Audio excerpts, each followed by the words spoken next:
नमस्कार। ज्ञानेश्वरी फिल्म्स की ओर से मैं ज्ञानेश्वरी इस बार आप सबके लिए वट सावित्री की कथा लेकर आई हूँ। तो चलिए कथा शुरू करते हैं। मध्य देश में एक राजा थे, अशुपति, जिन्हें कोई संतान न थी। संतान प्राप्ति के लिए उन्होंने 18 वर्षों तक मंत्रोच्चारण के साथ 1,00,000 आहुति देकर महायज्ञ किया। इस आहुति यज्ञ से प्रसन्न होकर माँ सावित्री देवी ने राजा अश्वपति को एक तेजस्वी कन्या पैदा होने का वरदान दिया। सावित्री देवी की कृपा से राजा अश्वपति जी के घर एक कन्या ने जन्म लिया, जिसका नाम सावित्री देवी के नाम पर सावित्री रखा गया। सावित्री बड़ी होकर बहुत ही रूपवान हुई। अब सावित्री के विवाह की चिंता राजा अश्वपति को सताने लगी, लेकिन योग्य वर ना मिलने के कारण पिता अश्वपति दुखी रहने लगे। पिता अश्वपति ने सावित्री को स्वयंवर तलाशने को कहा।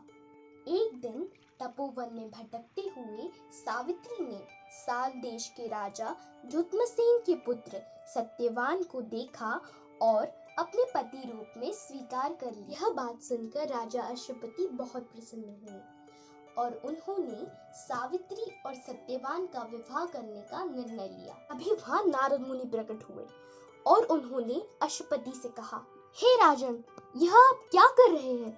सत्यवान गुणवान है, धर्मात्मा है, बलवान है, परंतु अल्प आयु है। 1 वर्ष के पश्चात सत्यवान की मृत्यु हो जाएगी। सुनकर राजा अश्वपति गहन चिंता में डूब गए।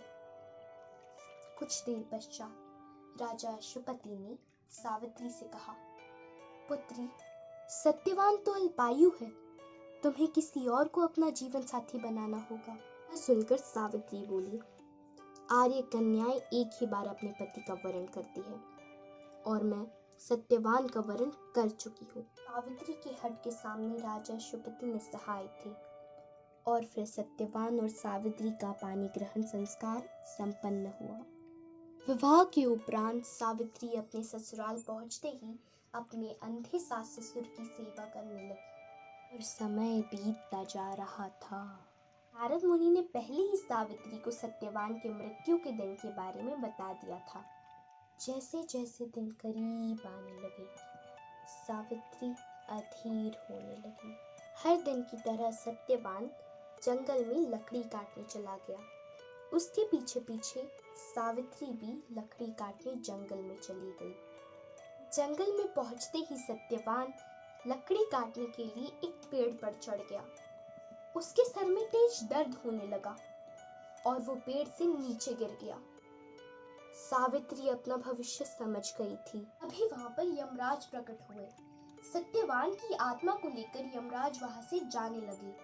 यह देखकर सावित्री भी यमराज के पीछे पीछे चल पड़ी। यमराज ने सावित्री को समझाने की बहुत कोशिश की, परंतु सावित्री नहीं मानी। सावित्री की निष्ठा और पति परायणता को देखकर यमराज ने सावित्री से कहा, हे देवी, तुम धन्य हो। सत्यवान के प्राण छोड़कर तुम मुझसे कोई भी वरदान मांग सकती हो।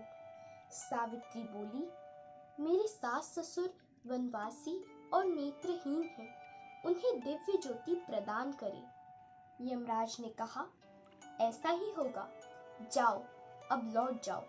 लेकिन सावित्री यमराज के पीछे पीछे चलती रही। यमराज ने फिर सावित्री को अपने पीछे पीछे आते देखा और बोले, हे देवी, तुम अब चली जाओ। सावित्री बोली, भगवान, मुझे अपने पति देव के पीछे पीछे चलने में कोई परेशानी नहीं है। यह सुनकर यमराज ने उनसे फिर एक वरदान मांगने को कहा। सावित्री बोली, मेरे ससुर का राज्य छिन गया है, उसे पुनः वापस दिला दे। यमराज ने सावित्री को यह वरदान भी दे दिया और कहा, जाओ, अब तुम लौट जाओ। लेकिन सावित्री भी कहाँ मानने वाली थी, वह वापस यमराज के पीछे पीछे चलने लगी। यह देखकर यमराज ने सावित्री को तीसरा वरदान मांगने को कहा।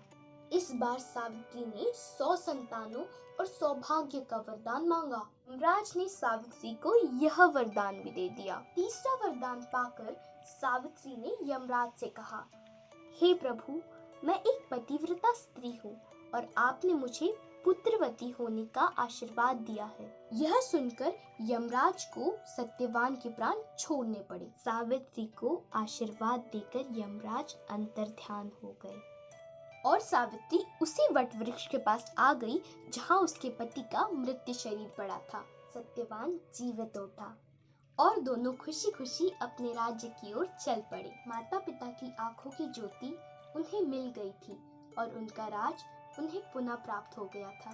सत्यवान और सावित्री चिरकाल तक राज्य का सुख भोगते रहे। वट सावित्री व्रत करने से और इस कथा को सुनने से उपासक के वैवाहिक जीवन या जीवन साथी की आयु पर प्रकार का कोई भी संकट आया भी तो वो टल जाता है।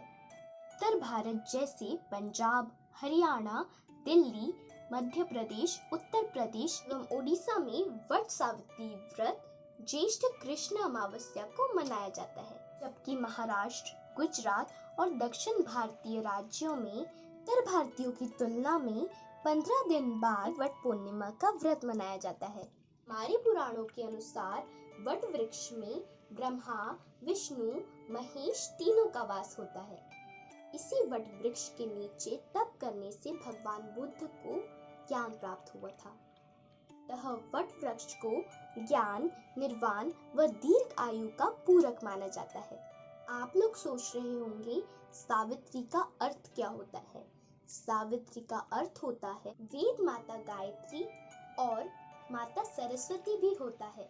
सावित्री ने सिद्ध कर दिया कि पतिव्रता स्त्री यमराज से भी अपने पति के प्राण वापस ला सकती है। इसलिए इस व्रत को वट सावित्री के नाम से जाना जाता है।